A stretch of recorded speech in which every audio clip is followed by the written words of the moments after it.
Hi, Bill from The Educated Landlord with another tip for you today about tenants. Today we're going to talk about good tenants, bad tenants, and what I like to call the eviction spiral.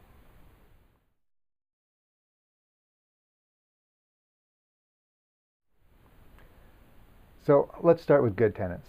It is so important to have good tenants in your property that once you have good tenants, you just start to realize how lucky you actually are. And when you do have good tenants, you got to make sure to follow up and treat them like gold because you want to keep them happy. So be it making notes of birthdays, making notes of special occasions and following up with them. It's just those little things to help bring you a little bit closer to the tenant and make sure that they know that you appreciate them. So that moves us to the next stage, the bad tenants. And these occasionally sneak into your property.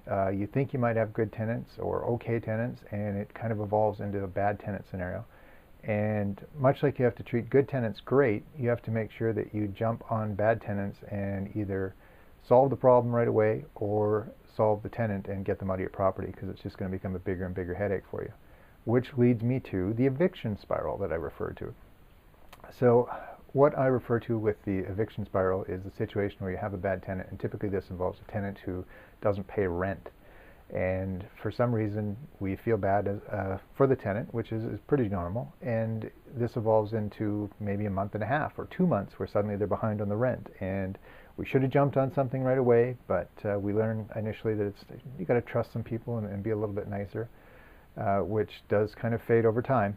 But what happens is after they're in for a couple months and they owe you some money, maybe they've given you a little bit of money, suddenly it evolves into 2 or 3 months, and now you're looking at $2,000 or $3,000, and you're in this little bit of a spiral as a landlord. Now you're at a point where you don't want to kick them out because they owe you too much money. But if you let it run much longer, they're going to owe you even more money. So you're stuck in a spiral where you've got to take action or you'll just never get out of this cycle. So at a certain point, you just got to cut bait and let it go. So basically at this point you should, preferably before, but at some point you've got to say enough is enough, you got to draw the line. A lot of landlords I talk to through some of the eviction consulting I've done in the past, they're typically $3,000 or $4,000 behind and there's no way they're ever getting this money back from the tenant.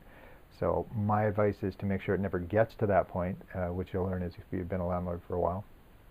But if you do, you've got to suck it up basically.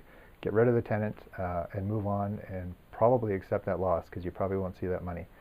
So that is part of the eviction spiral. That is part of good tenants. That is part of bad tenants. Hope you enjoyed this tip today, and I look forward to getting you some more soon.